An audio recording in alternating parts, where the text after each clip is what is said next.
Allez les geeks, c'est Mathéo et on se retrouve pour un tout nouveau récap ciné et série, votre dose quotidienne d'actualité à ne pas manquer. Vous allez le voir, le programme du jour n'est pas chargé en termes de quantité, mais au niveau d'importance de news, on est quand même pas mal. Bref, on perd pas plus de temps, comme d'habitude rentrons dans le vif du sujet, bref, actualisons.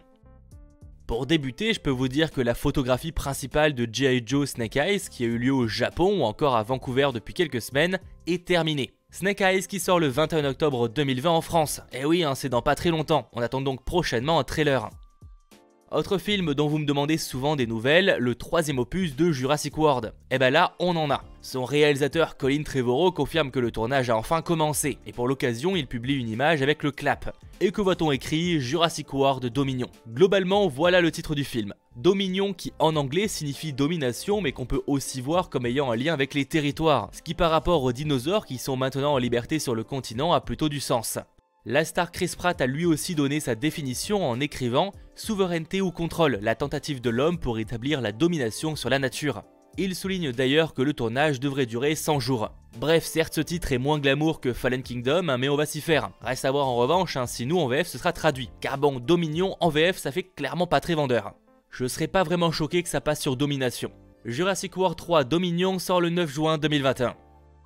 Autre projet dont vous me demandez souvent des nouvelles, sauf qu'à la différence de Jurassic World, rien ne nous indiquait jusqu'à présent qu'une suite était envisagée, je parle de Creed 3. Le Hollywood Reporter nous apprend que MGM aurait recruté le scénariste Zach Baylin pour se charger d'en faire un script. L'idée étant de possiblement clôturer l'histoire d'Adonis Creed joué par Michael B. Jordan. Alors à l'heure actuelle, on ne sait pas encore si Sylvester Stallone reviendra, malgré qu'il ait dit que non et qu'il se soit lancé apparemment dans un nouveau projet de Rocky, et on ne sait pas non plus quand ça pourrait sortir, mais patience, le planning de l'acteur est très chargé. Creed 2 est sorti en 2018 et a rapporté plus de 200 millions pour un budget de 50 millions. On comprend franchement l'envie d'en faire une suite. On passe maintenant au mercato casting. L'acteur Alfred Molina, qui a incarné Dr Octopus, soit le meilleur des méchants dans Spider-Man 2, aurait été casté pour donner sa voix au méchant Mr Freeze. Tout ça dans la saison 2 de la série animée du DC Universe sur Harley Quinn, dont la diffusion va reprendre dès le 3 avril 2020. D'ailleurs, en parlant de date, Jérôme Niel a dévoilé dans le Good Morning YouTube de McFly et Carlito que la saison 2 de la série YouTube Groom arriverait le 26 mars prochain. La saison 1 serait apparemment proposée au complet et en gratuit sur la chaîne YouTube du Studio Bagel, et pour ce qui est de la saison 2, elle sera composée de 10 épisodes qui seront disponibles directement donc pour les abonnés payants, et un épisode sera proposé gratuitement chaque semaine, enfin c'est ce que j'ai compris.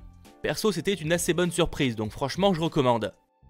Dans un genre bien différent, ça bouge à la direction de la Walt Disney Company. En poste depuis 2005, Bob Iger quittera prochainement la présidence de l'entreprise. On apprend officiellement que Bob Chapek a été choisi pour lui succéder, et cela dès maintenant. Il devient ainsi, et actuellement, donc le 7e PDG de Disney. En revanche, Bob Iger ne quitte pas encore complètement son poste. Alors certes, il est plus PDG officiellement, mais il devient maintenant le président exécutif et dirigera le conseil d'administration jusqu'au 31 décembre 2021. En gros, l'idée est toute bête, permettre à la transition de se faire en douceur et que le nouveau puisse s'intégrer dans les projets futurs et en cours. Pour ceux que ça intéresse, sachez que Bob Chapek n'est pas un nouveau chez Disney. Ça fait presque 3 décennies qu'il travaille pour l'entreprise, occupant dernièrement le poste de président de la filiale en charge des parcs d'attractions. C'est à Martin Scorsese que ça va faire plaisir ça.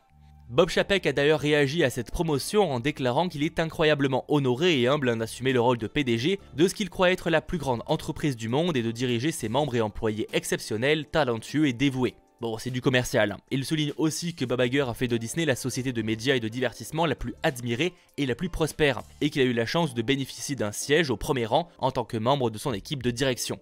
Concrètement, surtout avec une telle transition, ça n'aura sûrement pas d'impact sur les propositions, choix pris, etc. Mais ça reste un changement important, Bob Iger étant en poste lors de certains des plus gros changements et achats de la firme. Bob Iger était là lors de l'achat de Pixar, Marvel, Lucasfilm, de la Fox, etc. et etc. D'ailleurs, en parlant de Disney, un mini actu mais qui n'a rien à voir, sur le site de Canal, on voit que les abonnés pourront profiter du Disney Plus dès le 24 mars. C'est ce que je vous disais dans un précédent récap. Mais en tout petit, on voit aussi que les monégasques, donc ceux qui vivent à Monaco, n'y auront accès qu'à partir du 30 avril. Affaire à suivre, je sais pas si c'est aussi valable pour ceux qui souhaiteraient s'abonner directement depuis le site de la plateforme, mais ça ferait quand même un mois d'écart. Sachant que je sais qu'en Belgique, ce sera accessible uniquement pendant l'été. Pour terminer ce récap, comme promis, le trailer du nouveau film d'horreur Candyman arrive cette semaine. On apprend officiellement qu'il sort ce jeudi, ne manque plus que l'horaire. Je rappelle qu'il ne s'agit pas totalement d'un reboot, puisqu'on peut le voir aussi comme une sorte de suite spirituelle à la version sortie en 92.